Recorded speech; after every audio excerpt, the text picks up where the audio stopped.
Yo, welcome to Alpha Omega University. You are late, fired. Yeah, listen. I explained all this the last episode, man. This is new to me.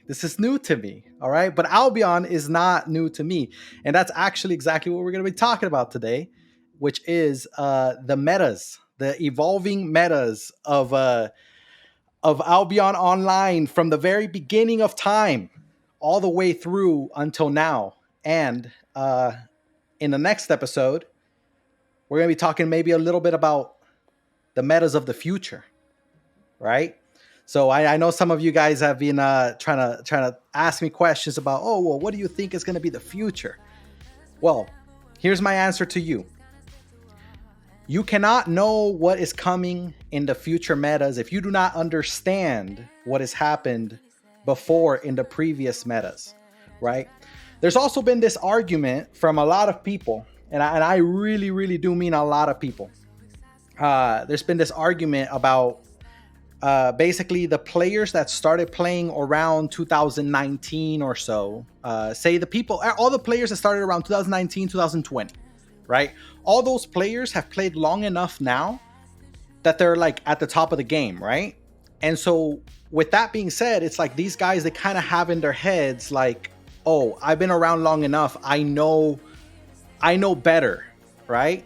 And what the way they view people that have played before that, so people that started playing in 2017, 2018, and even those that started playing in early 2019, the way those players are viewed by the the newer players is basically like you're kind of like you're stuck in old ways, you're stuck in old mentalities, right? And if anybody that's listening thinks that I'm firing this at you specifically, I promise you it's not to anybody specific, man. I've had dozens of people give me this exact argument for the last like 6, 7, 8 months, right? So this is why I knew that the first real episode was gonna have to be about metas, right? Because people need to understand what the metas have been before, and that's what we're gonna talk about today. And tomorrow, at this exact same time, I'm actually gonna be talking about all the different all the different ways that the game has actually not changed at all. All right. So I know that's a little confusing, but basically today we're just going to talk about the history of the metas, right? I'm just going to tell you straightforward what the metas have been. And that's it. Like, we're not going to go too deep into it. Now, before we get into that, make sure you guys hit the follow button because it helps me a lot. And it makes me happy to see that you guys are actually enjoying shit. Right. But beyond that, the metas that I'm going to describe today are not necessarily metas that you guys are like, oh yeah, wait, give me a second. I think this video's over. Yeah. So today I'm trying to make sure that I give you guys the videos that correspond directly to the times that we're talking about. So the videos that you're seeing right now, the first 3 videos, that the one you just saw and a couple more I'm going to put up, all 3 of these videos are all from that era. This is literally pre-season 1. Okay, this is like the start of the game. All right, so this is some nostalgic ass shit. And if I happen to forget, because I'm talking and I happen to forget like what video is going on, and then you guys end up watching some other shit, then I'm sorry, but I'm gonna try my best. So basically, I'm not gonna go into metas that are like small term metas. Okay, like I am not gonna talk about like I know some people in the chat, like Sarge is talking about Damnation meta, best meta, right? So like Damnation meta had a huge impact, right? But the thing is Damnation meta itself didn't last very long, right? Like the entire length of the entire Damnation meta was like a little bit over 1 season at the most, right? We're gonna be looking at metas that have transcended time, right? Metas that actually stuck together. And another thing that I don't want you guys to do, the metas that I'm talking about, right? I don't want you guys to listen to what I'm saying about these metas and be like, no, I remember at that time, there was a fucking this other weapon being used. And it's like, I don't give a fuck. I don't care, right? the point of the meta that I made is based on what the majority of players were using.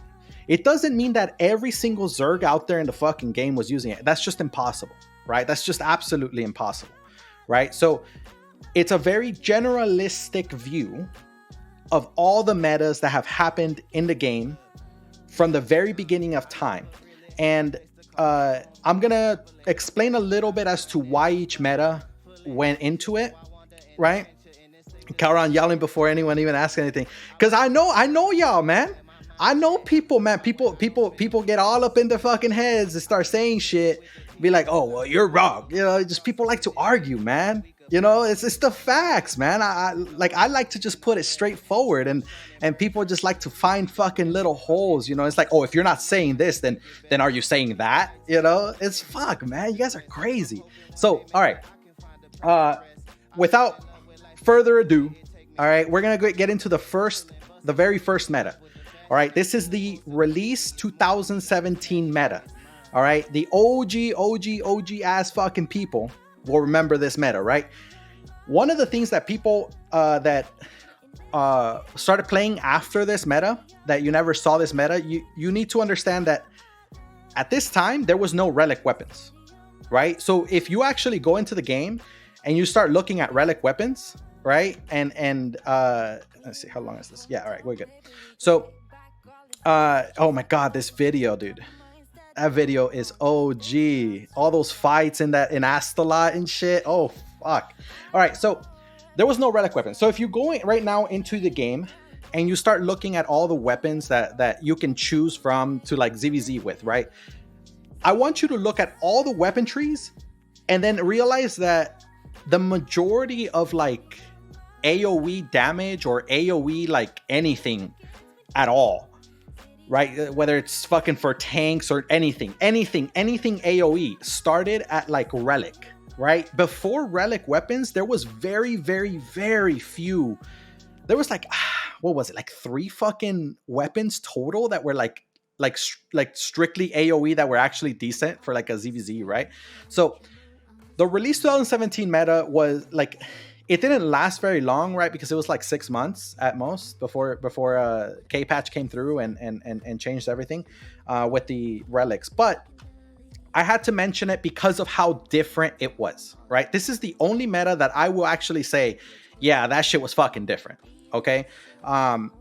The rune and soul weapons were the only things that you can use, and obviously the base weapons, right? You also didn't have like Avalonian weapons. You didn't have the gauntlets, the war gloves, right? You didn't have the war gloves and shit. So like you're looking at this video right now and pay attention to what you're seeing, right? Like you're seeing a whole bunch of like fucking random ass heals, and you got great holies and shit like that. You got some natures, great frosts, that kind of crap, right? Like, but what signified this meta was the Soul Scythe, the Great Hammer, and the Morningstar, right? These 3 weapons were like huge at this time, right? Because again, there wasn't many options, right? So for clumping, you had Morningstar, and like Morningstar was just fucking godly, right? Because there was no other options, right? But that was literally the only way to like clump people up. Soul Scythe was insane, because even though Nighthelm was available, people didn't know how important Nighthelm was. And so Soul Scythe, literally, like, you had fights, like, straight up, like, fucking, you'd be flying in the air for nonstop 2 minutes straight. And I'm not kidding. Like literally 2 minutes straight, you're flying in the air from Soul Scythe after Soul Scythe after Soul Scythe after Soul Scythe, right? Like, it was crazy. Now, the answer was very simple. We just didn't know. So that's why Soul Scythe was very powerful. The Great Hammer was like the stun option that people used because it had low cooldown and it had a stun, and Soul Scythe was not a stun. Morningstar was not a stun. So Great Hammer was the weapon that was used for stuns, right? With that being said, another big piece of it was the Knight Armor, right? Knight Armor was like everywhere at this time. And so if you think about it, like in release 2017, you have Soul Scythe and Knight Armor, both that are countered heavily by Night Helmet, right? All you got to do is use Night Helmet, but people didn't know that at the time. And so because of Knight Armor and Soul Scythe, basically everybody would die unless you were the one that had the Soul Scythe and Knight Armor, right? So That's basically what kind of made this. Oh yeah, Knight Armor wasn't channeled. That's a good point, Latorian. Yeah, like Knight Armor was just, you just use it, and then it just, the wind wall stays there for a few seconds, and then you can walk away. You don't have to channel it, right? So it was even better than it is now. So another thing, so when it comes to like DPS for the release 2017 meta, the DPS was it was the meatballs, right? The wildfire staff, right? The wildfire staff, the hoarfrost, and that's the snowball, right? And then you had the longbow, right? There were a couple others that were used, like the great frost was used every once in a while. Like it was a decently used weapon, but for the most part, it was these three, right? Longbow, hoarfrost, and wildfire. And the way you would use the hoarfrost and wildfire, you'd literally use them together, like in a full blown E, right? And you just see like a fuckload. Like I'll show you guys. It's the next video. I'm gonna show you guys. It's hilarious, man, because it's just tons of fucking meatballs and snowballs rolling down the fucking hill, man. And you know, it actually killed a lot of people. It did really well, but for the most part, it had to do with like your positioning and all that, right? Which most players weren't very good at it, right? But that's what signified this very early release meta. Now, we cannot move on from the early release meta until we talk about one very, very, very, very important and trolly as fuck component to this meta. If I see we got some OGs in the chat right now, so if you guys know what the fuck I'm talking about, type it in. What do you guys think that I'm talking about? We just saw it in the video right now. We saw it a little bit.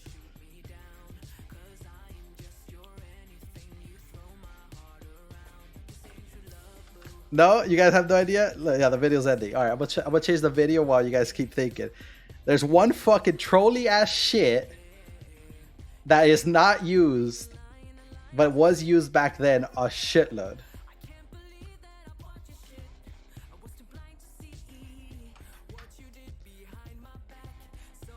Oh, yo, by the way, for the people that don't know, this video that I just put on with the Filthy Casual ZvZ, it's fucking Boldy calling. Boldy's calling this video. Anyway. All right, so the trolly ass shit is the sticky pot. The fucking sticky pot. That shit was everywhere at this time, man. Now, granted, the sticky pot had like a better fucking slow, and it had a better AoE, right? But that shit's trolly as fuck. And you know what? It was very, very, very good back then. Like just because of the fact that people didn't really know how to position and shit, right? So throwing a sticky pot at people was actually like a very reliable like slow, right? So yeah, that's this entire release meta, the 2017 meta. It didn't have a lot of AoE because most of the AoE came at the relic stage with the K patch that happened at the end of 2017. But then even when that happened, right, when the K patch came out and the relics came out, it took a long time for people to adopt the relic weapons. One, because people had already spent time like learning the other weapons, right? And it's like, oh, well, why the fuck am I going to fame farm and learn a whole different weapon? But beyond that, it took a long time to actually fully implement all these weapons because of the fact that it was so expensive. Like a fucking one relic weapon of like any tier back then was like over $1 million. Of any tier, right? Over $1 million. And when I say over $1 million, like in today's like money in Albion, that's like fucking 4 mil, right? So just imagine spending 4 mil just for your weapon, and that's the expense that you were gonna have to do to get like a relic weapon, right?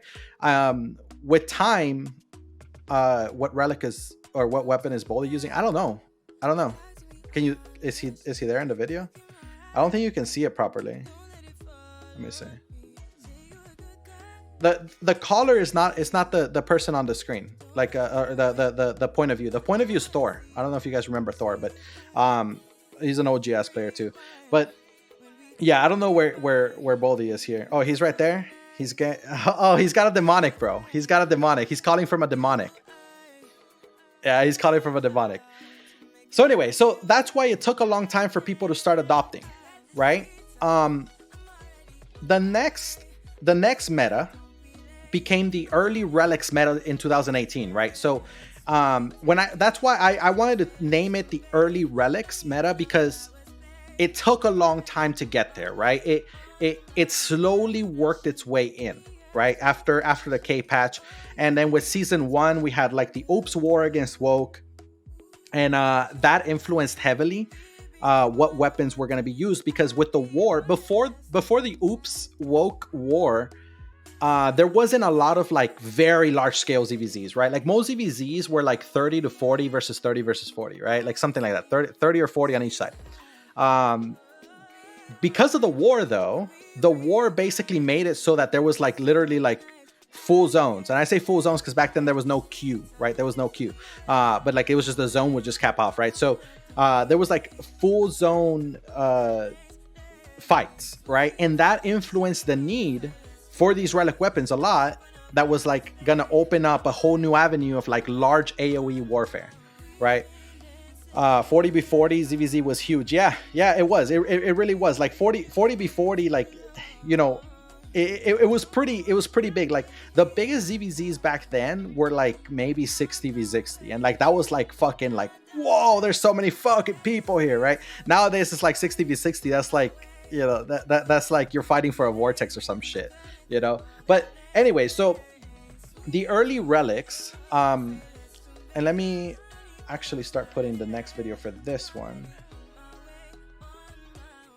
And this is actually, so this video that I'm gonna put on for you guys is actually from the exact time. It was December, I think it says it. Yeah, December 2017. So this was literally weeks before, or weeks right after the, like 2 weeks right after the patch hit, right? And this comes to show you how long it took for the relics to actually be adopted. But you start seeing a little bit of it, right? Like you see right there, like Lint Liquor with a Camlan, right? And that's the thing. So the two biggest weapons that were adopted very quickly with the K patch for tank was Camlan and Grove Keeper. Okay, the Camlan and the Grove Keeper were huge because of their big AoE and their ability to kind of, you know, hit a lot of people at the same time, right? Again, think of the influence between the wars, the Oops versus Woke war, and how that influenced the necessity for bigger clumps and, you know, bigger stuns, right? The Great Hammer was no longer viable, right? And that's the thing. It's like, it wasn't like the Camlan and the Grove Keeper just added on to the meta. It was actually a replacement, right? Like Morningstar stuck around for a while, but eventually it was pretty much fully replaced by Camlan. And Grove Keeper basically replaced Great Hammer as soon as people were able to afford it. Like it was just instant, right? So those two were basically changes that changed the entire aspect of how people played, because now Morningstars well, Morningstars used to have to go in to the enemy to actually get a clump. Whereas a Camlan, you no longer had to do that. You can actually just throw it over a wall. You can throw it over a distance or whatever, right? And so that allowed players to play in a different way, in a much farther back, like you know, like at a standoff distance, right? You no longer had to basically get in the fucking face of the enemy. And that's very important, because you're going to see later on with the next metas what's going to happen because of that shift from the tanks needing to be up in the fucking front to now being able to just take a step back, throw your Camlan E from a distance, get that clump, and allow your Zerg to hit it, right? That leads to the next point with the DPS for this meta. So the DPS for this meta, there's 3 of them that really were highlighted in this time. And this is early 2018 to about kind of mid 2018. Okay. The 3 were Siegebow, Brimstone, and Clarent Blade, right? Now, Clarent Blade was basically the de facto like melee weapon for everybody who wanted to play melee. Now, Clarent was very different back then, right? Clarent now like throws a fucking like a, you know, like that AoE Q from the curse, like it goes like it throws the sickle, right? Yeah, the Claret Blade today basically does that, right? But it just does damage, right? So back then, the Claret Blade was actually like a slash, and it was basically like the Demon Fang. Just instead of like hitting 3 times, it just hit 1 time, and it would hit quite hard, right? So that was the Claret Blade, and the Claret Blade back then, like that's what if you wanted to play melee DPS, you used Claret Blade. Like that was 100%. The Siege Bow and the Brimstone happened because, again, the Camland now has a standoff distance, right? They now have a standoff distance, and here, give me a second. I think he's gonna. I'm gonna try. I told you I'm gonna try to stay on top of this to make sure you guys watch all the videos here at this time. This next video is Oops versus Blame. I believe Blame was KFC, right? There's a dungeon dive. So, yeah. So the Siege Bow and the Brimstone were results of the Camland being able to have a standoff distance. Especially the Siege Bow was a direct response of the large ZvZs, right? Where you had this big war with Oops and Woke and all that, and they basically set the stage for you need big fucking AoE, right? And that's where the Siege Bow came in, because the Siege Bow basically made an entire area denied of access, right? Because they would shoot in that area and people wouldn't want to stand in it, so they'd walk away from that area, right? So the denial of land first started around this time in early to mid 2018, right? Where we started to visualize the field. And when I say we, I mean like everybody in the entire game, like all the players, all the callers, all the leaders, right? We started to visualize ZvZ more like a thing where we use the terrain to our advantage, right?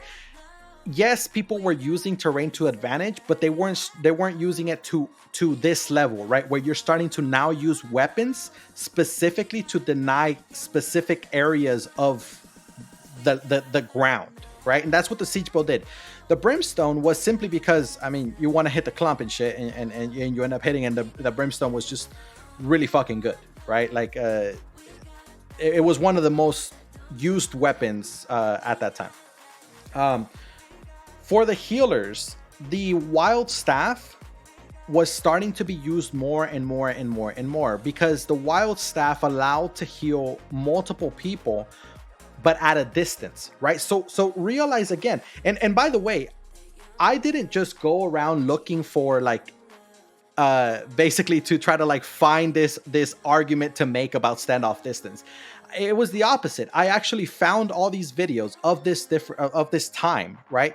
And I started analyzing them, and I started realizing that this is exactly what happened, and it leads perfectly to the next stage and the next stage and the next stage, right? And that's very, very important, because again, remember, people like to argue about old metas or old whatever, right? They say, oh, that's not, you know, that's not now, you know, you're living in the old age. And it's like, you gotta realize that there's a trend to all of this. We just don't even notice it. We just never have noticed it. So the Wild Staff, again, with the standoff distance, right? You're able to put your E over a wall, and that's going to be very important later, especially later. But right now, you're able to put the E over a distance so you can heal the front without dying, right? Because back then, the Wild Staff was more viewed like just like a heal. You just pop the heal up in the front, right? You also got to realize the Fallen Staff was not around at this time, right? Like the Fallen Staff was not like, basically when they changed the Fallen Staff, it became meta right off the bat, and that's it. Like it would just like Fallen was just amazing, right? But Wild was basically the one that was mostly used because of that. Now, because of this, this vid makes militant look god tier. What video did I put? Oh, I get it. Yeah, it's true though. It's true. Listen, when you're watching these videos, this is exactly why I want you guys to have these videos to watch, because these are the videos of that time, and look at the quality of how people are playing. Like, we got a fucking healer with beam, man. Like, people didn't understand, right? People didn't know how to play and shit, right? So anyway, so the Wild Staff was used so much, but here's the thing, because of the amount of Wild Staffs and Nature Staffs that we used, and the lack of real good burst heals, because there was no Fallen, we needed a lot of like mana, and there was no chariots. So a lot of times the wild staffs were using druid cows. So you'll see druid cows in some of these videos, and that was totally acceptable. That was totally normal, and in fact, it was totally needed. There were so many ZvZs that we would lose simply because we didn't have druid cows and the enemy did, right? So we'd run out of fucking mana and they didn't. So super important. Another thing that started happening around this time with the early relics, early 2018 to mid 2018, was the cooldown syncing with foods, right? And I'll tell you guys, like, this is one of the absolutely most important parts of this meta, but the game as a whole, right? That cooldown syncing with foods, such as like omelets, right? So like, here, let me see. Let me get the next video here. The cooldown syncing with food was basically creating the meta that we currently have, where we have the 3-2-1 engage, right? Back then there were like, you didn't really have that. You had it every once in a while, I guess some callers did it, but nobody really followed it, right? And the reason people didn't follow it is because you had people running like 20-second cooldown timers on their weapons. They had 15 seconds. There were some running 10-second weapons. There were some running 45-second weapons, right? And yeah, there were actually, like, back then there were some of the weapons actually had like more varied cooldown timers. Like nowadays most weapons are oh wait, did I put the same video up? No. So most weapons nowadays are 30-second cooldown, right? Like the majority of weapons, except for like the support type weapons, they tend to be a little bit more. But generally speaking, all the weapons today are run on 30-second cooldowns. That's by the game mechanics. That's not by people. That's just the game mechanics. But back then, a lot of the weapons were just like 20-second, 25-second. I have no idea why they did that. But essentially, what people started doing is they started choosing, at this time, they started choosing to play weapons that synced up with each other, so that the cooldown was all together, the entire Zerg. So nobody was allowed to run anything other than like 30-second weapons, right? And with that, they were also telling people nobody's allowed to run anything other than omelet, right? So the reason for that is because then the omelet would sync together with the 30-second cooldown, and you would end up having like a 26 or 27-second cooldown, right? Then everybody would engage together. And this is why I included this specific video. This is a video of, I think it's Blue Army fighting against Team Casualty. And the reason I included this video here is because Blue Army is one of the ones that really started doing that a lot more than everybody else, right? Other people were kind of playing with it, like, oh yeah, we should, like, you know, do similar cooldowns, but nobody was really enforcing it. Blue Army started enforcing that way faster than everybody else, and the difference was massive, right? Being able to engage at the same timer with the caller and everything turned out to be the way to play the game, as we play it that way still, right? So and a lot of these metas, you're gonna see a lot of influence coming from Blue Army and Blue Army's play style. And the reason is simple, is because Blue Army led the way when it came to ZvZ, right? At the beginning of the game, it was Team Casualty. Team Casualty was really strong. They were leading the way in ZvZ, and then they kind of fell off. Blue Army picked it up, and Blue Army kept going for years. So inevitably, when we talk about metas, we're going to talk a lot about the influence that Blue Army had in these metas. And a big part of it is the cooldown mechanic. A lot of people are just like, they just think like, oh yeah, it's obvious that we're going to sync cooldowns. But back then it wasn't, right? And Blue Army started doing that. So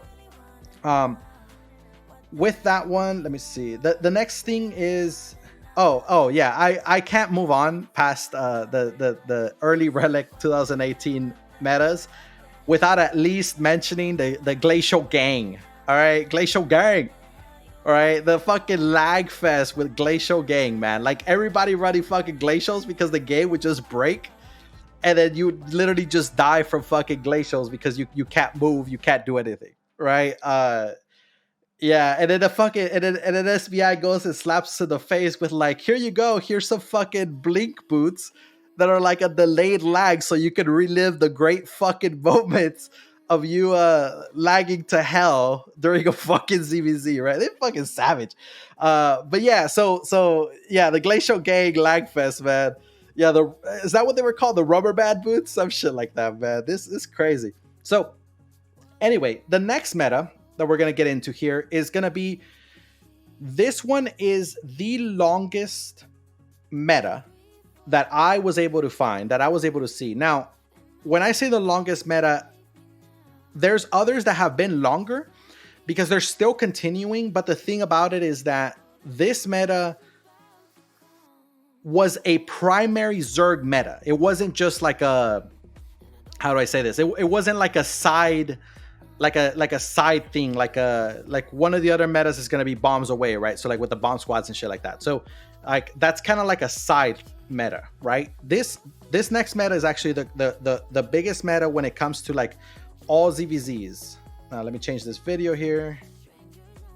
What you got next?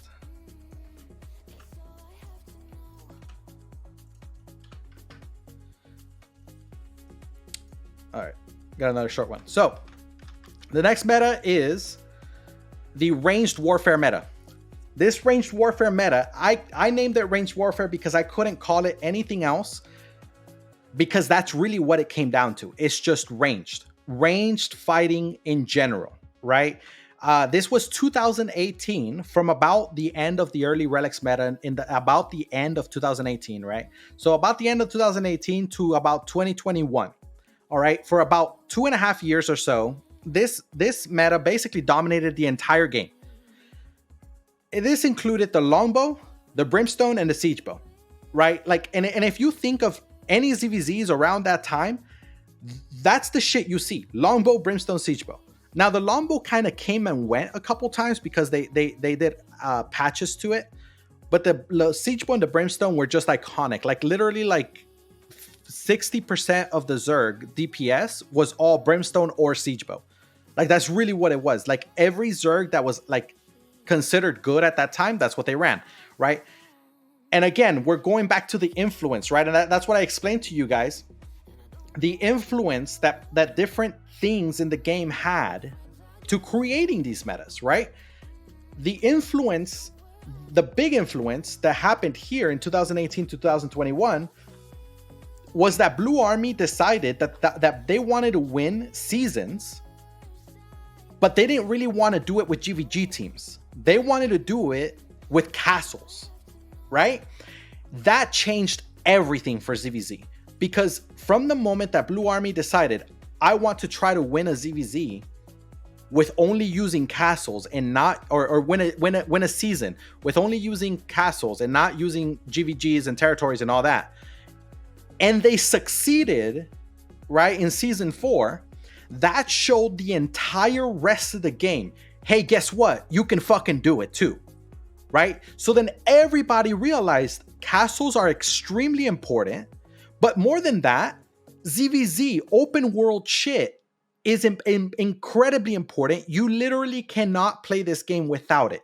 That's what people started thinking, right? Because of that, we have the ranged warfare meta. And again, now you go back, longbow, brimstone, siege bow. And another one that I can kind of throw in there is wailing bow, right? Because the wailing bow was very, very, very used as a bomb squad type, right, in this time. But I'm going to talk that in the next section. So when we're looking at this, we're talking about longbows, brimstone, siege bows. That was the primary amount of DPS that was coming in castles at this time, because most ZvZs were happening inside castles, or at least for the castles. The single bomber type mentality also started to take fold around 2018, early 2019, right? So the single bomber was like basically like a random gala team doing their own thing and clapping off cooldown, clapping at their own time or whatever, right? And then wailing bows started doing that as well, but that's where they actually started becoming more of like what we consider now a bomb squad, right? But back then there was no bomb squads. Like that was not a thing back then, right? So it's very important to kind of understand what the game looked like back then, right? And bomb squad was not even heard of. And so before, it was like literally just a wailing bow would run in and throw their fucking wailing, kill a bunch of people on their own, right? And then that's it. But then eventually they started realizing we can kill more people if we do it together. So they started trying to do it together, but it was very loose, right? They weren't like in separate comms on their own doing all these things. It wasn't like that. It was just kind of like impromptu, right? So the Gala teams were also kind of doing their own thing. And the Gala teams, honestly, they played the way back then like they play now. Honestly, they're pretty similar. That role has not changed very much. It's a great weapon. It's very important, but the way it was played back then has not changed very much. It's kind of like an off cooldown weapon. It's kind of like a solo bomb type weapon, right?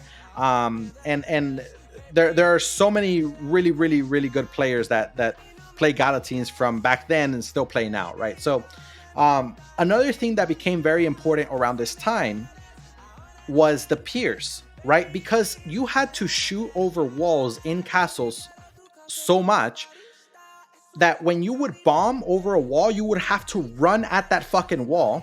I think the video's over. Give me a second. Let me change this one.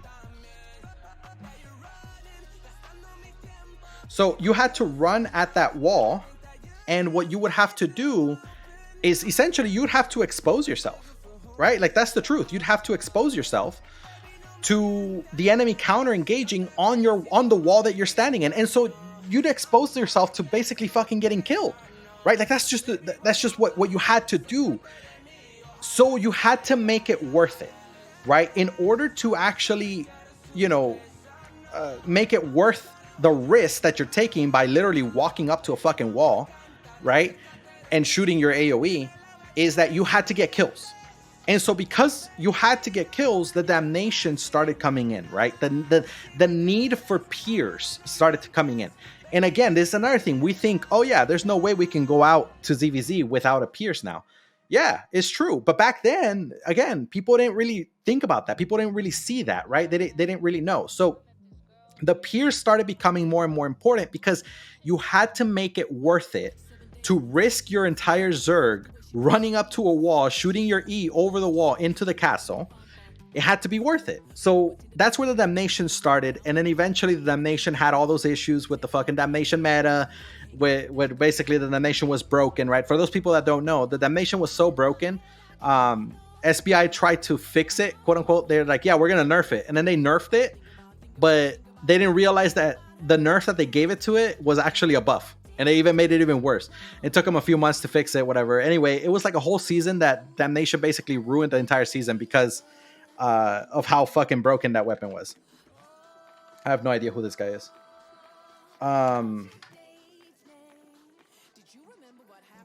So that was the pierces in this meta, right? Again, 2018 to 2021. That's kind of the time frame we're looking at, right?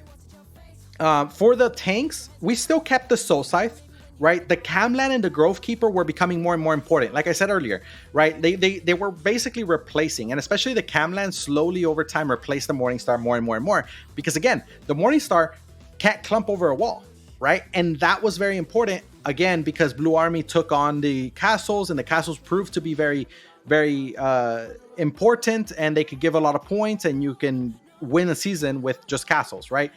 So Camlan became more and more important. But another one that basically started rising up was the Heavy Mace. Now, the Heavy Mace at this time was like late 2018, early 2019 is when the Heavy Mace started getting picked up. Now, the Heavy Mace before that was still around. Like, it was used every once in a while, but it wasn't used heavily in ZvZs until around this time. And then it kind of faded. And now it made a resurgence back in like the time we're living in now, in making a resurgence, and Heavy Mace is more important now than it ever was. But the thing about it is, Heavy Maces were actually used for GVG, and they were considered to be an only GVG weapon. I have no idea why, but that's just the way it was used. Me personally, I actually used Heavy Mace from like the beginning of 2018, right? Because I couldn't afford like Camlan and Grove Keeper. So I had to use a different weapon that I felt was still useful, and I thought the Heavy Mace was good. So I have an insane amount of experience with Heavy Mace, right? So, but this is when the time when people started picking it up more and more, because other people, just like me, didn't have the money to buy a Soul Scythe, Camlan, or Grove Keeper, right? So Heavy Mace was the cheaper option that you can still tank with. and that's why it made its way into the ZvZs. The other like gear that people used a lot of was like guardian armor. Guardian armor was used like basically every grove keeper was use a guardian armor, right? If you had money, if you were rich enough, because back then it was real expensive. If you were rich enough, you would run a Judicator armor, right? Judicator armor was very, very important. And the reason that Judicator armor became so important was because of its potential to reduce the amount of damage that your Zerg takes. Again, castles, right? The influence that castles had. If your entire Zerg is clumping against the fucking wall because they're going to engage the enemy over the wall, you need to drop a fucking defensive on them. And there wasn't things like guard rune and shit like that weren't around. So Judicator armor became the de facto like necessary thing.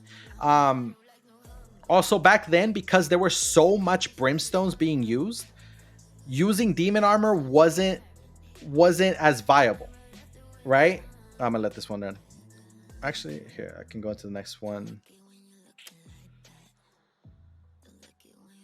The next video is actually Win Alliance. I don't remember who Win Alliance is, but it's against KFC. And KFC is actually really important around this time. Oh no, did I do something wrong? Oh, I did.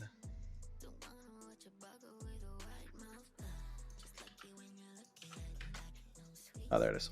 All right, so KFC was actually really influential at this time too, because they started doing bomb squads, right? Like a lot of people don't realize that KFC, they really started what the bomb squad that we view today as. They really started that. They're the ones that really hit that off, right?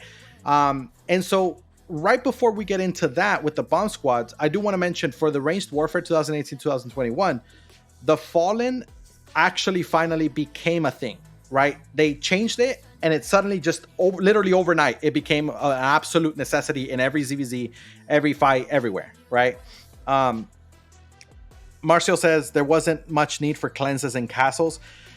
No, but that's also because Locust was also really good. But yeah, you're right, because there wasn't a whole lot of, like, I know that people think, oh, well, the CC changes today are so oppressive to tanks, but you don't realize that back then, there was simply not that many people actually stunning and doing all those things, because quite frankly, people weren't that good. So they weren't actually countering very effectively, right? Like they weren't very good. Like how you guys said earlier, I don't remember who said it, but somebody said, it's like, they make basically any guild look good today. And that's the truth, right? That's the truth, because the entire game, and that is, again, remember in the last episode, for the guys that were here for it, if you remember, I said something clearly. I said, I want you guys to focus on concepts, right?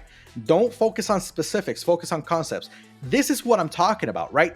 This is a concept that things are changing over time, and we're adapting little by little together, right? And so when we look at certain things today versus back in the day, we're going to see such a huge difference. But at the same time, the difference is in skill level, but not necessarily in the game itself, right? And that's one of the biggest things that I'm going to explain with the next episode. So going on to the next part here, it's after ranged warfare, we had the bombs away meta.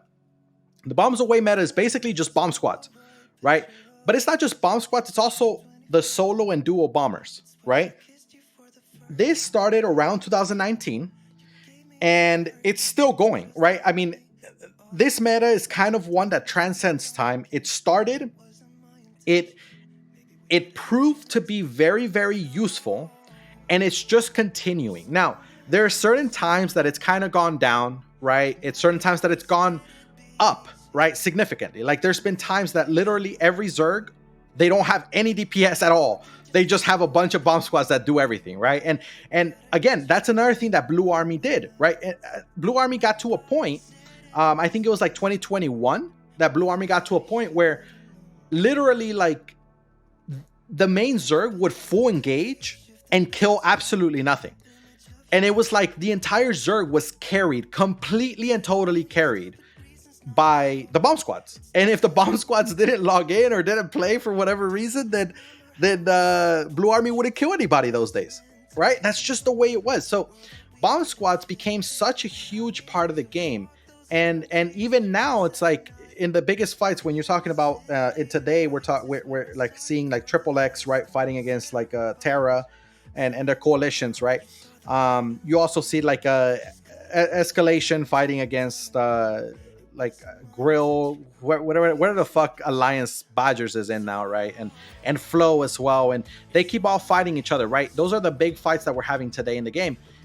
And every single one of those fights, every single side has bomb squads, and now I'm not talking one bomb squad on each side. I'm talking multiple bomb squads on each side, right? Plus multiple bombers. This is how much of an influence bombing had on the game, and that comes from KFC. KFC started what a bomb squad is. They didn't start like the bombing in general, but they started like the bomb squad mechanic where they have their own comms, and they have their own caller, and they have their own thing going on.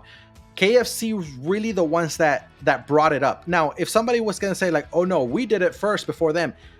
Listen, the truth is they're the ones that made it famous. So they're the ones that fucking started it. That's the truth, right? Because they made it famous because they did it in a way that worked really well, right? So the bomb squads included things like Wailing Bows, Brimstones, Damnations, Weepings, right? Just think about Weeping squads, the Damnation, obviously the fucking Damnation meta, right? I had to include it here. But yeah, Brimstones, Wailings, eventually, like more recently, we're having even like melee squads, right? Now, let me see. I'm going to change the video here so you guys can see some of the bomb squads. Yeah, because this one is a video from Kickin' Machine when he was in KFC, right? So this will highlight the point that I'm talking about. So see how, like in this video, see how they're kind of on the east side, kind of grouping up together, like, and you got to realize like this is normal nowadays. Like this is absolutely normal nowadays, but it wasn't back then, right? Yeah. Tratus, this is going up on YouTube for sure. I upload everything on YouTube afterwards. It'll be up by like the end of the day today, unless I have issues. But yeah, it'll be up. You just scroll down and the link to the YouTube is down there. Anyway, so this is exactly what I'm talking about. Like we see this today where like they're grouping up like kind of like next to the Zerg, right? And then they go in together and they bomb together. And like we look at this today and we're like, yeah, like that's a bomb squad. There's nothing interesting there, right? But what you guys don't understand is that back then, this was unheard of. Like this was not a thing, right? Like if you think that there's not that many callers in the game today, Jesus fucking Christ, you weren't around a few years ago. Right? Like back in the day, bomb squads weren't really a thing because nobody knew of the ability to do that, right? But at the same time, if you did know, oh yeah, like we want to run a bomb squad, okay, fine. Who the fuck's gonna call it? Right? Like there wasn't that many callers out there. That's the biggest kicker, right? Like there wasn't a lot of callers that can actually call or their own Zerg on the side and stuff. Like there was barely any callers for the Zergs that were actually around. So, yeah. So the bomb squads, like they evolved over time, right? We had the Avalonian bow, the Avalon. I forgot the fucking name, but you know what I'm talking about. The fucking Ava bow, right? When it came out, you know, it immediately became a bomb squad. They nerfed it. I mean, it's kind of whatever now. But now they're doing the War Glove bomb squads, right? So like there's so many like spike gloves bomb squads that are like there to like bomb tanks, right? Like even though they nerfed the spike gloves, a spike glove bomb squad still kills tanks left and right, man. Like it's still strong. There's other bomb squads of different types, like bridled bomb squads. I've seen Demon Fang bomb squads nowadays, right? Yeah, the Mist Piercer, thanks to go.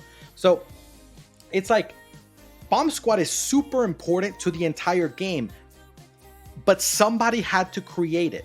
And I need to make this point over and over again. Somebody created the concept, right? Not SBI. SBI did not change the game to allow bomb squads to exist. In fact, SBI tried to change the game to kind of get away from bomb squads. Shit, SBI waged war on bomb squads so many fucking times. But, like, the people are creating these things. And that's what I want you guys to focus on, right? The concept. The concept is that people create the metas. The people that are at the top of the game are the ones that are creating the metas. Wimple says he created the monkey push. Yeah, I don't know. Maybe you created the naming of the monkey push, but yeah, I mean, so people create these, right? People create things, and that's one of the biggest concepts that people need to understand, because when, let's say you have a player in your guild that goes up to you and it's like, hey man, I think that fucking, I don't know, like shit, Cursed Skull. I think that Cursed Skull is still really good, right? Like Cursed Skull is fucking great for ZvZ, right? Don't shut that person down, okay? Don't be like, no, you're fucking stupid. No, you're garbage. No, go away. No, we stick to the fucking meta. This is what I want you guys to get out of this entire fucking episode, right? You have to be more open to ideas, because here's the thing. I was mentioning KFC and how great of an influence they had in the game, right? I was mentioning Blue Army and how great of an influence they had in the game, right? Guess what they both had within the structure of their guilds that allowed for such a great influence to creating new Zergs, to creating new ideas. Guess what it was? It was very simple. They both had leadership that allowed their members to fuck around. That's all it is. They allowed their fucking members to go and play some stupid shit, right? Like, I can't tell you in Blue Army how many fucking times we had people like Foxglovezinho running some bullshit ass build, but for some reason this motherfucker actually made it work. And it was like, damn, like you'd see this guy running like a Heron Spear to a large scale ZvZ, and then you'd be like, dude, you're laughing at him, and then you dismount, you start fighting, you watch the kill board later, and this motherfucker got 10 kills, and you're like, what? But that's what it is, man, right? Does it mean that Heron Spear is like godly for fucking ZvZ? I don't know, maybe, right? But what I can tell you for a fact is that there is something there.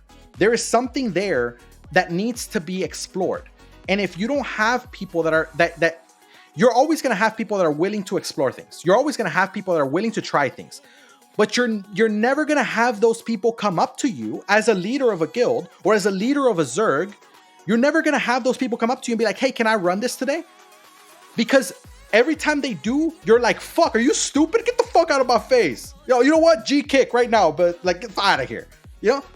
You can't do that. You cannot do that. You have to be open to the different things in the game.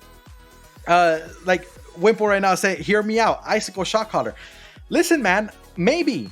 I don't know. Like, you have to try it out, right? Like, honestly, it's a ranged weapon. It might be good, and it's got mobility, right? On paper, it might work. I know you might be saying it as a joke, but the truth is how do you know until you've actually fucking done it, right? And that's the thing that a lot of people don't understand, right? So moving on from the whole bomb squad thing, I just want to mention quickly, they also had the solo bombers, and the duo bombers started around this time, or like 2020 or so. The duo bombers, where you had like two Galatines bombing at the same time, right? It was Blue Dawn and King Just that really made that fucking thing like work really well, right? With their fucking Galatines, like they'd clap everybody. Beam brims, right? So like that's like a duo bomber, because you had a person beaming a brimstone, just like one brimstone, right? Or like beaming a weeping, right? That kind of shit. I love Icicle. It is perfect to play mid from main Zerg, mid distance from main Zerg. Yeah. I mean, Icicle is an amazing weapon, and that's another one that has kind of, gone away. So essentially, like, there's a lot of things to unpack with every weapon in the game.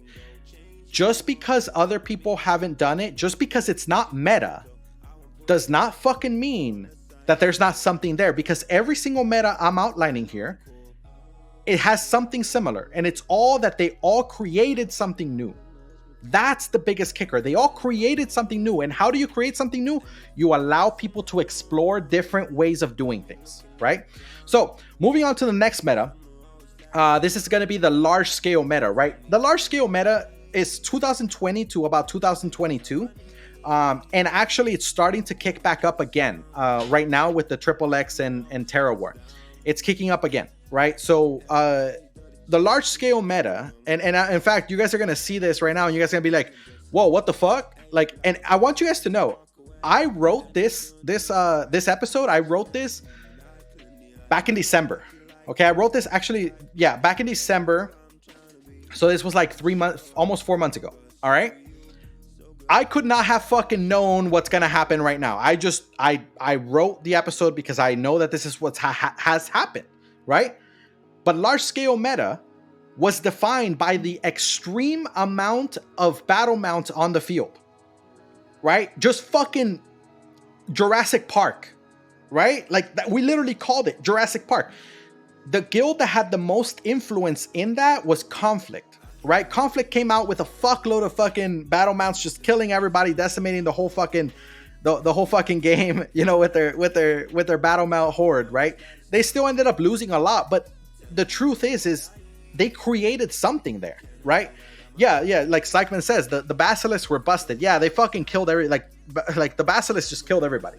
So essentially, it's like we're looking at things today, and I'll tell you, literally like the last week, I keep seeing fight after fight after fight where people are bringing like 10, 15 battle mounts to like 50v50s, 60v60s.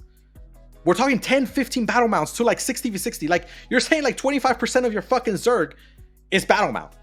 But you know what? They're winning, and they're winning not just a little bit. They're oppressing their fucking opponent, right? Because this meta has worked before, and people are looking at it and they're like, oh my God, they created something new. No, they didn't. They didn't. This has been done before, right? And this meta started around 2020, and it's up until about 2022 when after season 13, a little bit after that. So like at the beginning of like 2022 is when it kind of started going away, right? Now it's finally picking back up again with the war with Triple X and Terra, and also other guilds and other alliances that are fighting each other like in cluster Q zones. But in specifically looking at 2020 to 2022, the DPS weapons that were most used at this time was Energy Shaper, Mist Piercer, Siege Bow, and Brimstone. So you see how the Siege Bow and Brimstone, they kind of just stay on, right? Because nothing has changed between ranged warfare and large scale, right? The necessity to take over portions of land, to deny area, right? Area denial with the Siege Bow, it's still extremely relevant because it's still large scale ZvZ. So the Siege Bow remains, right? The Brimstone remains because with large scale ZvZ came the existence of like the Mist Piercer, right? And the Mist Piercer created a very big need for demon armors, right? So the usage of demon armors went up very, very quickly because of that Mist Piercer, and it started basically creating this kind of gap where a Brimstone that is non-reflectable could fill, right? Because you didn't want to shoot your Mist Piercer directly at a fucking demon armor, right?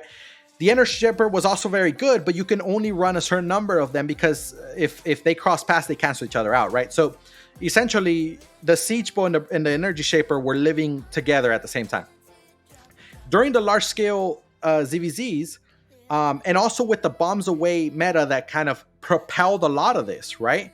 You had a lot of supports that really started coming into the game, that being more and more important, right? The supports were things like One-Handed Arcane, right? One-Handed Arcane, there was a guy in Blue Army, Pizza Dad, right? This motherfucker like basically created the One-Handed Arcane usage, right? As a disengage type weapon, right? Very, very, very powerful, and a lot of people kind of fell out of it. They think, oh, it's not that great anymore. It's amazing. Like it's basically a heavy mace at a distance, right? The heavy mace, again, like I said, it became very relevant because of that. But the Locust is when it really came into high gear. The Locust became extremely, extremely important, right? The One-Handed Arcane was badly nerfed recently. Yeah, I still think it's good. I feel like people put too much emphasis on nerfs, man. That's the truth. But anyway, so the Locust and the Locust took a very important role because it became a cleanser and a resistance and a purger, right? So it was like offensive, defensive, and on top of that, it would also cleanse people. It would also became like a de facto like preemptive thing. You'd pop it on like chokes as you're walking through them, shit like that, right? So Locust honestly was OP. As it was before, it was OP. And then this is when the Enigmatic started to be picked up around the late 2021, right? Enigmatic had been around for a long time, but it wasn't picked up. It finally started being picked up across the board, and it became the meta around 2021, and it continued on to now. I mean, we still have the Enigmatic, right? Another thing that I do have to mention is the Spectre jacket, right? Because the Spectre jacket had a very long time that actually was very strong. So you'd run the Spectre jacket with like a bloodletter to dash in and out and shit, and you'd just run around basically burning the fuck out of everybody, and you'd kill, honestly, you'd kill a lot of fucking people with that shit. And so they had to nerf it. Eventually they nerfed it kind of to the ground, and now nobody uses it. But another thing that was used heavily in large scale ZvZ was the halberd, right? Now, when I say heavily, I don't mean like it was like a big chunk of the Zerg, but every Zerg had a halberd, or at least like multiple halberds, right? The reason for the halberd, and this is going to be very, very important when we go into the new meta and how we counter the new meta, right? The halberd was very important. It became very important because when you have a whole bunch of burst weapons, think about it. Brimstone's burst, right? Mist Piercer's burst, Energy Shaper's burst, right? Longbow, when people were running it, is burst, right? All of these weapons are burst weapons. They have good Qs and Ws, right? Like the Brimstone, the Siege Bow. They have good Qs and Ws, like they do a lot of damage, but at a distance, right? They have standoff distance. They're not great to apply pressure unless you're taking some heavy risks. So the halberd became extremely important because as Zergs got better and understanding their opponents, they started running a lot more things like the battle mounts. They started running more like icicles and grail seekers, right? They started running more bomb squads that were doing their own thing. And this is also when the rise of disengaged tanks started. Like nowadays, we know, again, disengaged tanks are whatever. We understand them. We know what they are. D-tanks, yeah, everybody has D-tanks, whatever. Back in the day, there was nobody that was like, yeah, you're a D-tank. Like that was not a thing. Like it was just like, you're a tank, period. Like, you know, there was no designation of when you used your E. It was just, yeah, you're a tank, and that's it, right? Disengaged tanks became a thing here, and because of that, halberd became extremely important, because when you engage with your entire Zerg to another enemy Zerg that is well prepared, and they have defensives, and they have disengaged tanks, and they have fucking locusts and enigmatics and all kinds of shit, right? And yeah, you're right. The locust resistance was nerfed hard. That is true.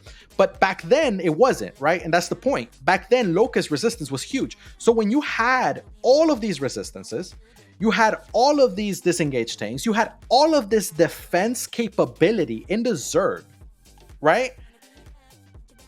Basically, every time you engaged, you killed nothing. You killed absolutely nothing. It didn't matter how good your Zerg was. You killed nothing. So you had to have an ability to push the enemy and to pressure the enemy by other means other than just the engage. This is when the ideas of like engaging with 2 cooldowns started. This is when the ideas of like having the bomb squads kind of like come in and out on the enemy backline as opposed to playing next to them. This is when like secondary Zergs, like split Zergs started happening. All of that, right? Because it was all in response to that. But the one thing that actually worked against every fucking Zerg at the time was halberd. And the reason it was is because halberd applied damage over time off cooldown.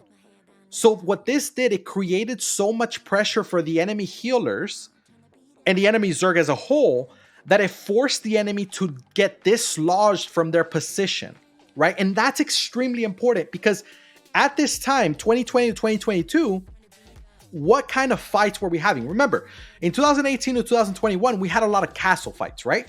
But from about 2020 to 2022, there was shifts happening, and now fights were being fought over territories, right? They were being fought over certain places of the map, right? These kinds of things like were actually happening at different locations because the fights were bigger. So even though like you were fighting for whatever zone, the fight was actually 3 zones away because you had to contend with like regears and the opponent's positioning and stuff like that. And the players themselves understood location better, so people started taking their position on top of hills, right? They started taking their position on ridges. They started taking positions on strong places behind rivers, right? That's when this started happening. And so because of that, you had to have a way to dislodge the enemy from their strong defensive location. Now, let me change the video because I know we went through a lot here.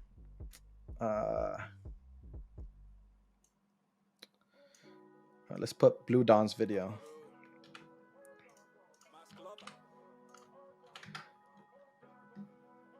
So you had to find a way to dislodge the enemy from their defensive positions, right?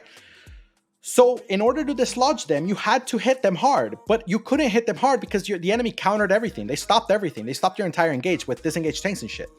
So Halberd became extremely important. And that the reason I spent so much time explaining the role of Halberd is because right now that's something that people have forgot. People have forgot how important off cooldown pressure is. They think the mentality right now is that if you engage in 2 separate cooldowns, like tell your first party to engage and then tell your the rest of the Zerg to engage, they think that that's pressure. That's pressure at an interval, but that's not pressure off cooldown. Because think about it, if you're engaging every 15 seconds, right? You're splitting into 2 engages. You're engaging every 15 seconds. Then guess what? That's 15 seconds in between that you have no pressure on the enemy.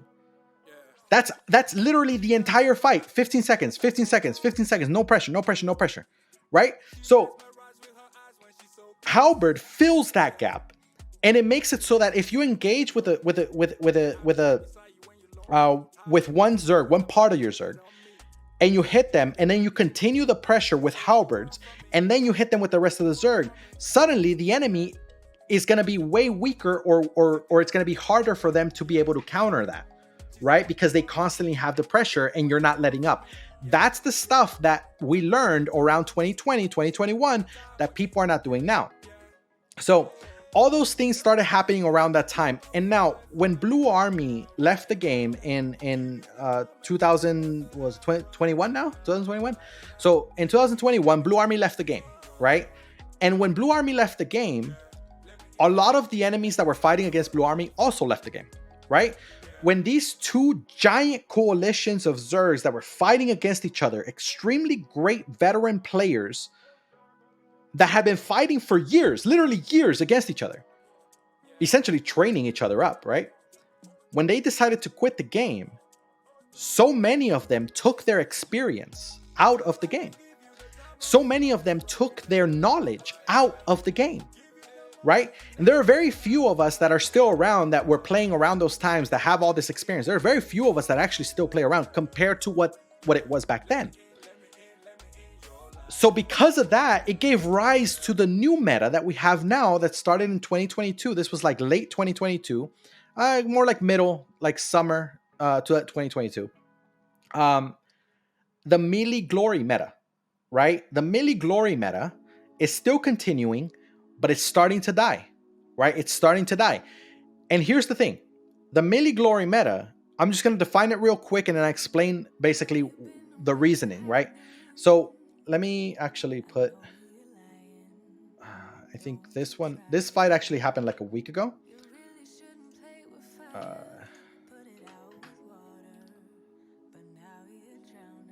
3 days ago. This was a Sand versus Flow. So in the melee meta, so look at how much melee weapons there are just in that escalation Zerg right there, right? The one right in front of us. Like you literally see almost no ranged weapons, right? Almost everything is melee, or at least like kind of close to melee, kind of like Spirit Hunter. Spirit Hunter is kind of like melee, right? It's got a little bit of distance, but it's not much. So the melee weapons in the melee glory meta that we have today are Ursine Maulers, Raven Strike, Realmbreaker, Bridled, Demon Fang, right? There's also the Ava Sword. Can't think of the name. One of you guys write it in the chat. The Ava Sword. What's it called?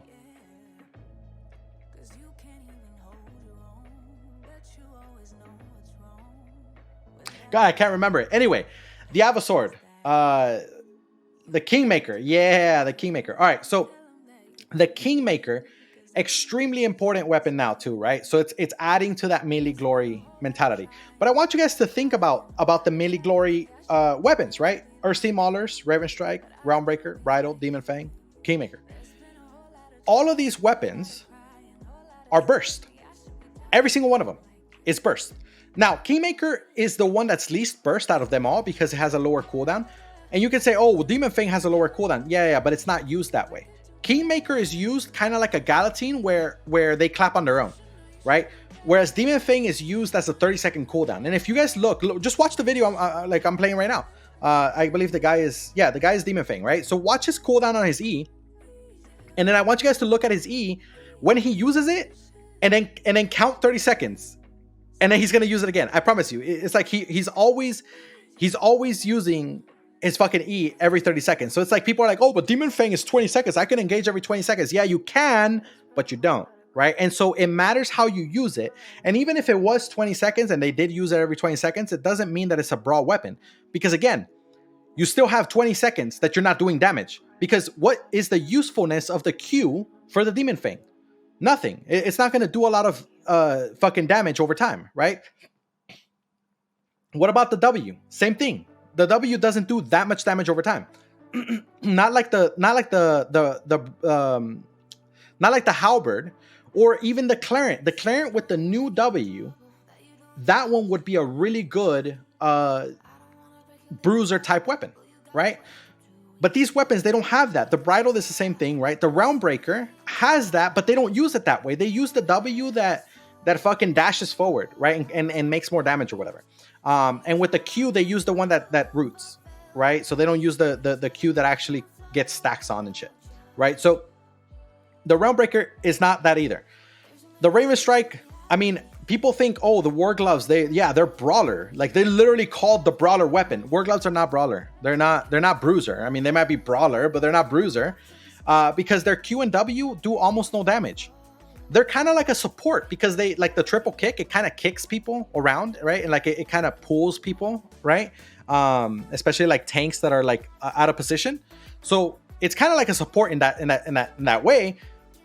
But the War Gloves are not. They're not bruisers. They're really not. So what this melee glory meta that we have today, a lot of people are like, oh yeah, it's a brawl meta. It's a brawl meta. It's not a brawl meta. It's really not. It's a burst meta. It's a burst melee meta. That's what it is. It's burst melee. And so because it's burst, we're going to look at other things that make it burst, right? The heavy use of Hodge, the Hand of Justice. Remember, the Hand of Justice had been around for a while, but it wasn't picked up. Why? Because Camlan was better. Why was Camlan better? Why do people suddenly think that Camlan is shit and Hodge is better? The only reason is because Hodge gets into the enemy and clumps people while being inside of the enemy, right? And it's very hard to actually see when the Hodge is going to Hodge if the enemy is right in your fucking face. But if a Hodge is at a distance from you, and then they come and sprint into you and they try to Hodge you, well, you're going to fucking see it a mile away. You're going to pop your night helm and you're not going to give a fuck, right? But the thing is because now we have this flood style melee burst meta where the enemy with their entire melee Zerg just floods you, and then every 15 seconds they engage you with a different cooldown, right? It makes it very hard for you to discern when the fuck is that Hodge gonna pop his E, right? Whereas a Camlan, if you're inside the enemy, why the fuck do you want a Camlan? But here's the thing: a lot of guilds who are following the Zerg. Like their Zerg is like ranged DPS, right? Their entire Zerg is like ranged DPS. But they're like, yeah, we gotta play fucking Hodge. Because Hodge is great. And it's like, why the fuck? No, because it's counterintuitive. Why the fuck would you run a Hodge with a ranged DPS Zerg? It doesn't make any fucking sense. There's years of fucking data that show that the other way is the way to go. The only reason Hodge is being used now is because of the melee composition. So if you're going to run a melee composition, then yeah, Hodge is fine, right? This is why this melee Zerg is running Hodge. This is why the meta is running Hodge. Another thing that they're running is the one-handed mace, right? With the one-handed mace, it's the same exact thing. The one-handed mace had been around for a while. Yeah, they kind of changed, I guess, a little bit the air compress, but not a lot. To be honest, not a lot. And so when it comes to one-handed mace, it's the same exact argument as the Hodge, right? It's fucking useless if you're running a ranged composition. It's absolutely useless. And you know what's very interesting is that when you're looking at the fights between Triple X and Terra, you don't see a lot of one-handed maces or Hodges. You really don't, right? But when you see ZvZs with like escalation and flow and Badgers, you do see it a lot. And the reason is because this melee flood style simply doesn't work at the largest scale possible. Because you are basically saying, I need to flood the enemy, and then I need to stay inside of the enemy at all times. You do that to a Zerg that actually has preparations in place for like kiting, and you're never gonna get inside of them. You're just gonna get clapped, right? And this has happened multiple times when escalation goes to try to fight Black Order, right? They end up getting killed very often because of that, right? Because they're literally it's the mismatch in the composition. And a lot of times they're like, oh well, it's the caller, or oh it was this, or oh they had regears, or oh whatever. Those are all excuses, right? This is the meta, and the thing is you need to understand the meta. If you're gonna follow the meta, follow it correctly, but stop trying to do two things at the same time. So many guilds are like, yeah, we gotta run Demon Fangs, we gotta run Realm Breakers, we gotta run fucking Raven Strikes, right? And it's like, okay, great. But then they're like, yeah, but we're never gonna flood the enemy. We're just gonna go and like engage their front line and back up. Like a kite type. And it's like, why the fuck would you do that? You're going completely against your entire Zerg mentality, right? So the heavy mace is also becoming extremely important now because, again, the bomb squads are so prevalent now in the game, much more than ever before, that heavy mace has just become extremely important. Another thing is the Grove Keeper is not as good as it used to. And this is one change that SBI did make, right? That made Grove Keeper not as good as it used to be. But it's still good and it's still very important. But people, because they think, oh, it's just terrible, people are not using it anymore. They're using only heavy mace now, right? But the truth is Grove Keeper is still extremely important. Why? Because of the W. The W ring is extremely, extremely, extremely important when you're trying to keep an enemy from flooding you. But if your Zerg's goal is to flood the enemy, why the fuck do you need rings? You don't. You don't. I mean, unless you want to make sure that the enemy doesn't run away. But like once you're inside of them, they can't. You run as fast as them. So it's not going to happen, right? So that's another reason why heavy mace became more used and more important, right?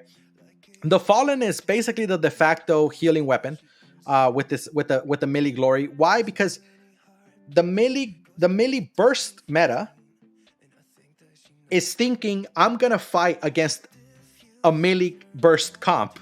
Right? And here's the thing, they know it's burst, but they go and say that it's brawler, right? It doesn't make any sense. They know it's burst because why? Because at the end of the day, they run a shitload of Fallens and very little natures because they know that when the enemy hits, they're going to hit all together at the same time. And they also know that the enemy does not have a lot of fucking off cooldown pressure, such as Clarent Blades or Axes, right?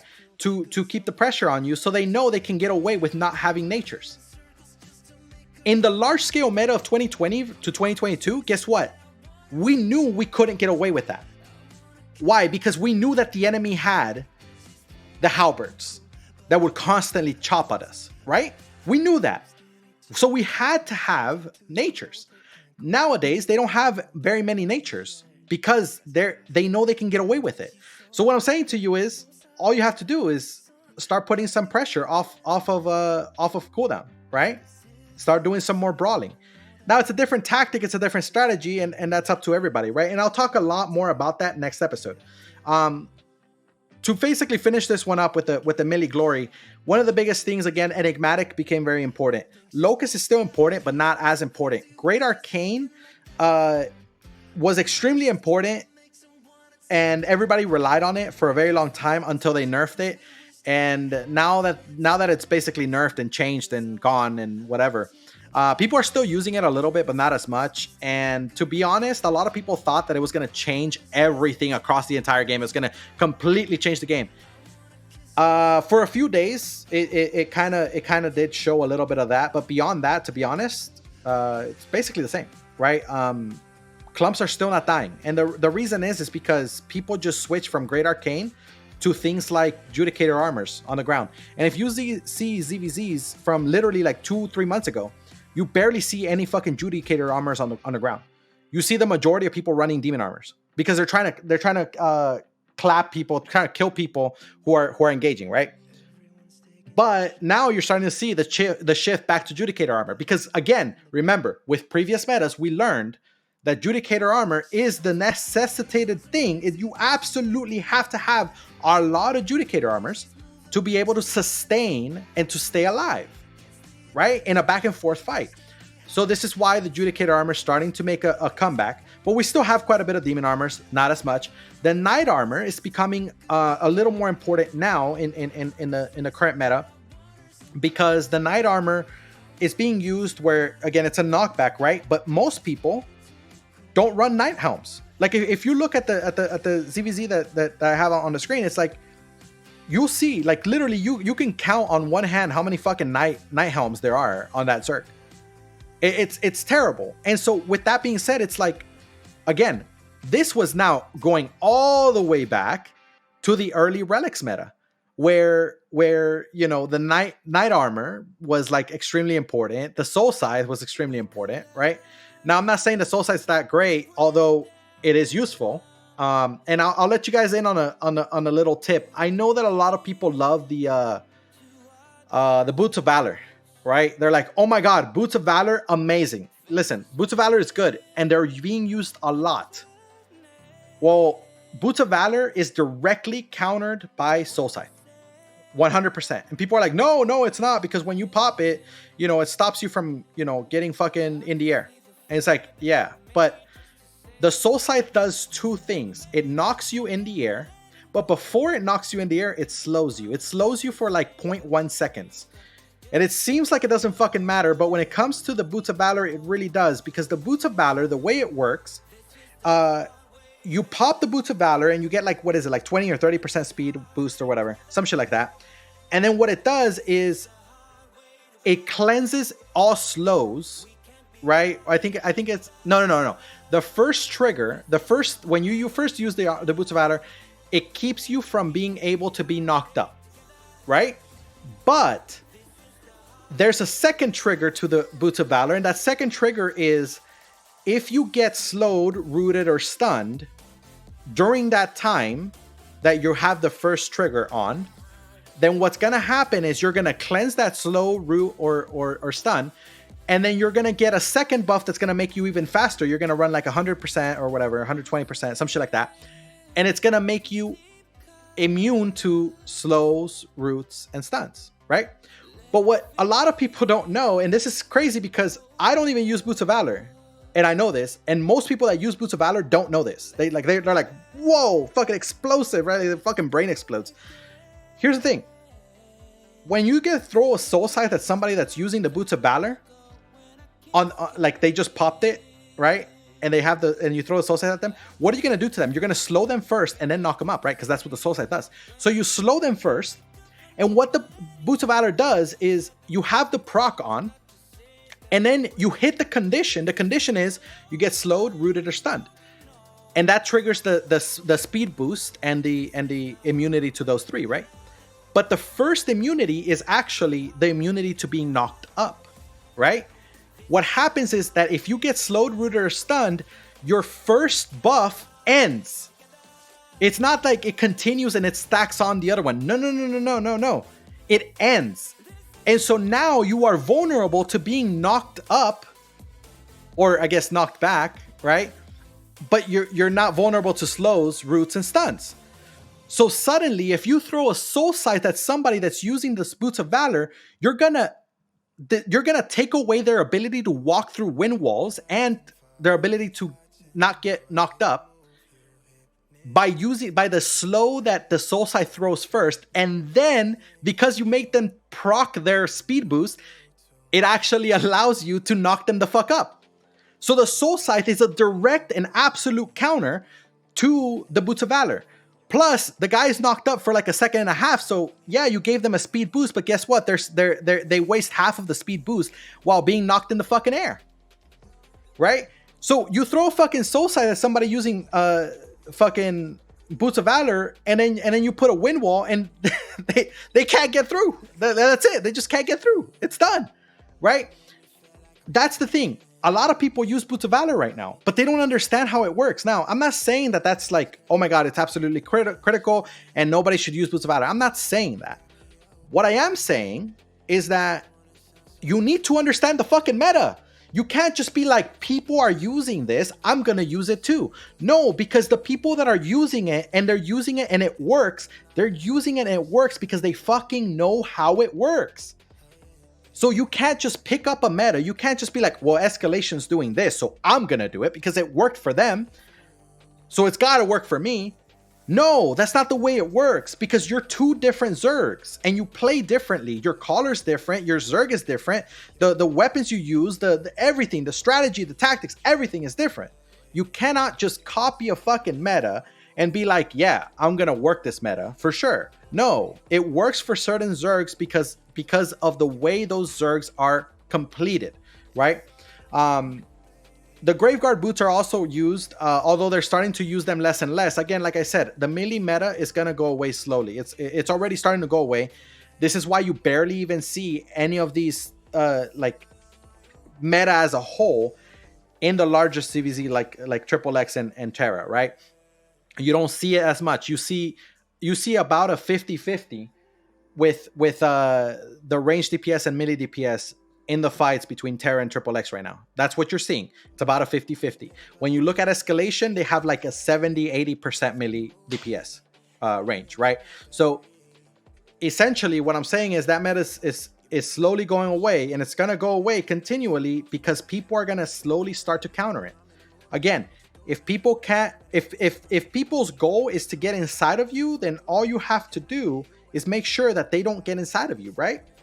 So why are you not running more Brimstones with firewalls? Why are you not running more wind walls, night helms, shit like that, right? Or night armors, right? That's the thing. And again, we'll go more into this in the next 2 episodes. Part of it's going to be tomorrow, but for the most part, destroying the meta and the specifics about how to destroy the current meta, we're going to talk about that in the next episode. That's not going to be Monday. That's going to be next Friday. So 1 week from now. So another thing that is a big part of this current meta now is the disengaged tanks in the flanks, right? Like disengaged tanks became a thing in around 2021, 2020. But now they're becoming a thing in specific roles, right? So like this disengaged tank is responsible for the rear. This disengaged tank is responsible for the west. This disengaged tank is responsible for the east, yada, yada, yada, right? So that's what it's coming down to now. Another big important factor to this meta is Pierce. But remember, why did Pierce, in the very beginning, why did Pierce become important in the very first place?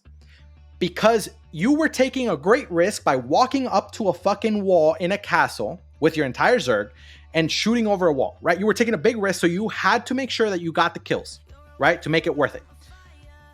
What's the same thing now? The difference is that it's not with walls. The difference is you're taking a giant fucking risk walking into the enemy. Because if you are a flood type Zerg that has no off cooldown pressure, right? And all your pressure is reliant upon your engage every 15 or 30 seconds, however you're playing it, then guess what? You need to make sure you get those fucking kills. If you don't get those kills, you're fucked. Because now you're inside the enemy has full cooldowns, and you killed nobody. It's GG, right? So the Pierce is extremely important for this meta right now, and that's why they use a lot of damnations, but mostly Spirit Hunters, Realm Breakers, even Carvings are more and more a thing, right? So that's basically it for the melee glory meta that is right now.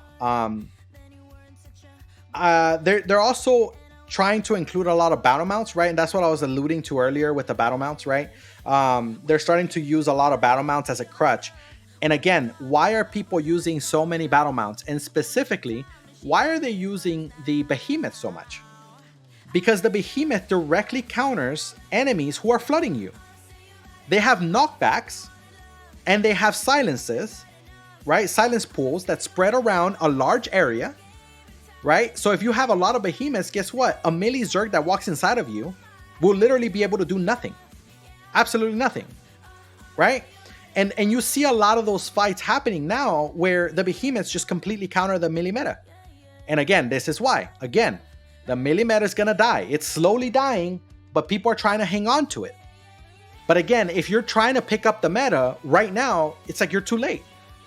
The melee glory already is losing its glory because already people are starting to figure out how to counter it. Now, the behemoth had been around for a long time, right?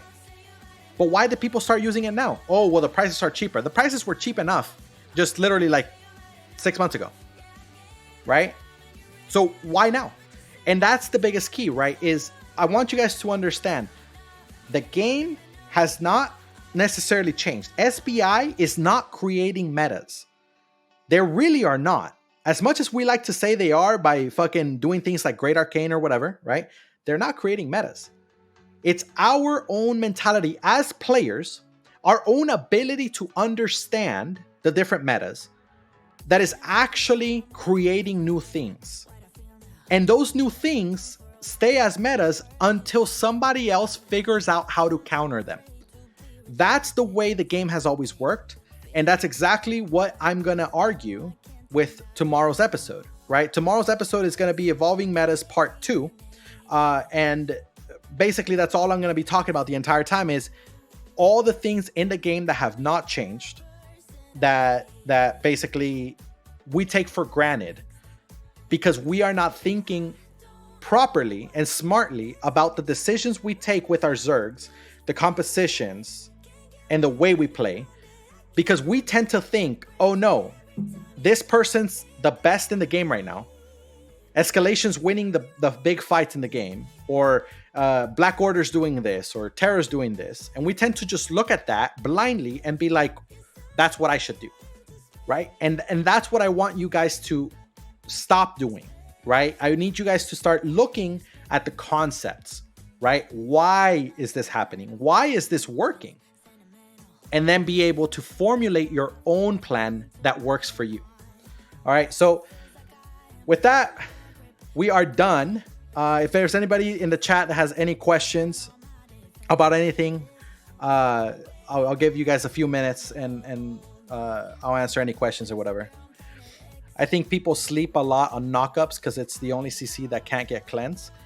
Yeah, I mean, well, here's the thing, right? Martial said that. So the thing about what Martial's saying with the knockups is that basically it's like people think it's useless because it's not like you don't see the effect, right? Like I'll put it this way: like if you go and night armor somebody and you push them back, right?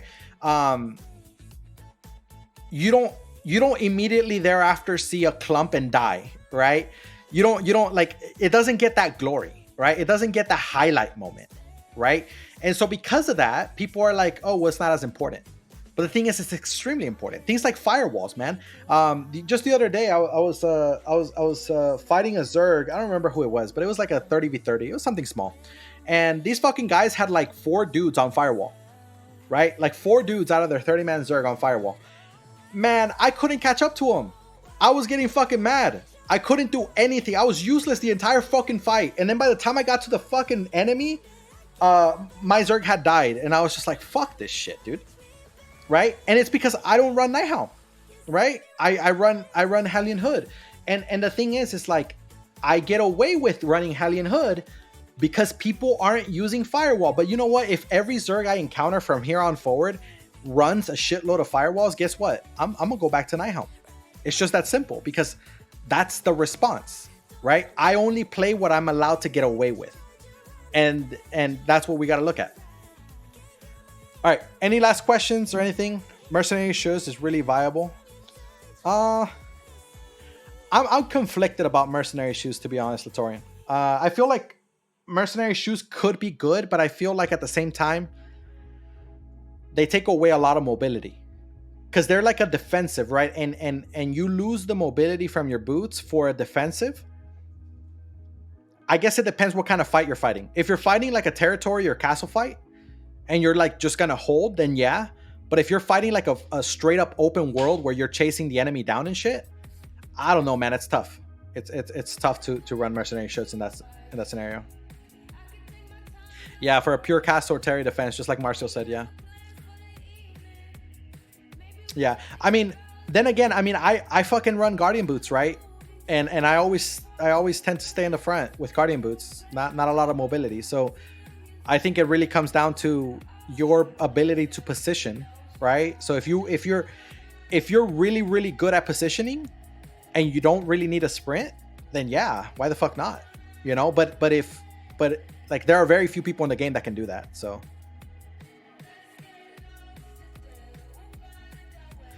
all right, well, thank you guys for watching. The next stream is going to be tomorrow at the same time, and then after that it's going to be Monday 00 UTC. Yeah, I think. Oh, so Monday is actually going to be a VOD review video. I'm gonna look at all the fights for this week, and I'm gonna choose basically 1 or 2 good fights to review, and we're gonna go in depth into those fights to review every part of that fight as much as possible. But if you guys have a video, preferably a recent video of a fight that has comms, because I'm gonna need comms, right? So if you have a video that has comms that you would like for me to review, just put it down in the videos channel in the Discord, and I'll take a look at them. If it looks like a good one to like review for a while, then I will. If not, then you know, we'll take a look at it some other time. All right, thank you guys. Have a good one.